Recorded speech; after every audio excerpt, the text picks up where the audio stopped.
everyone. First and foremost, I want to excuse I am a little sick, so my voice is a little bit shot, but I am so excited to do my speech on today's topic, which is about communicating and how it pertains to relationships. And why is it I feel like a relationship is like a table. There's four legs, and if you take one of those legs, it will topple over, and one of those legs is communication. So first of all, why is it that sometimes when couples go into therapy, communication remains one of those big issues that couples face? And also, why do many of us struggle with it? Why do we struggle with communicating with each other? First of all, most of us probably did not grow up with a very healthy model. Either, our parents might have yelled a lot, or maybe didn't yell at all, maybe didn't even communicate. And so many of us, we bring that into our adulthood and into our romantic relationships and friendships because we weren't modeled, essentially.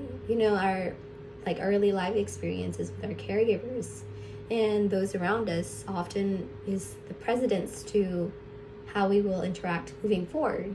And also essentially maybe we don't feel safe, right?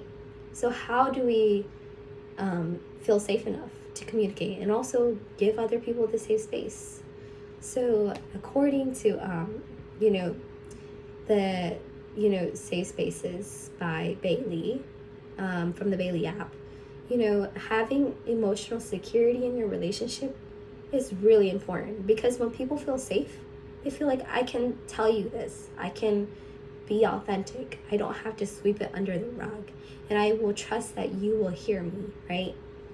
So that's why whenever you go to therapy, they say, they try to create a safe space for you so that you can also be vulnerable with them, and vice versa. And because of that, we feel safe. But then also, what happens if we don't? What happens when there is no emotional safety? That's why the term walking on eggshells is a thing. It means that there's a lack of safety in our communication. If you don't, let's say you want to bring something up, well, if the other person's not hearing you, gaslighting you, manipulating you, you're less likely to want to bring it up again, So we don't want our partners to feel that way. How can we change that? How can we work on our emotional tools so that they don't feel so unsafe? So because of that, there's actually two sources that I had used.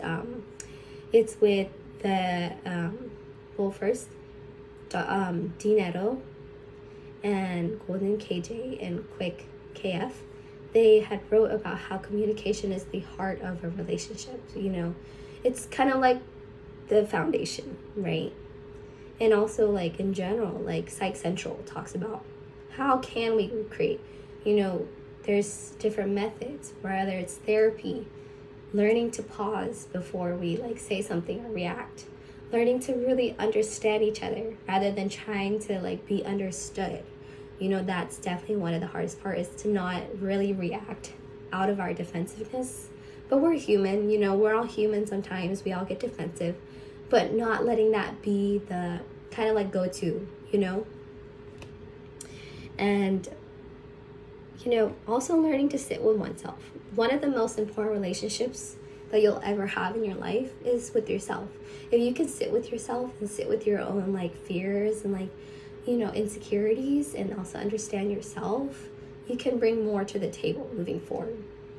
And so essentially, this, just a mixture of all of this, could be a great recipe to communication and also having reflection. So to conclude, I want to ask you guys as an audience, in what ways can you improve in communication in your own relationships, where ghosting and defensiveness, things like that, is an easier go-to, but what would it mean for you to just respond instead or listen? But yeah, thank you so much for listening.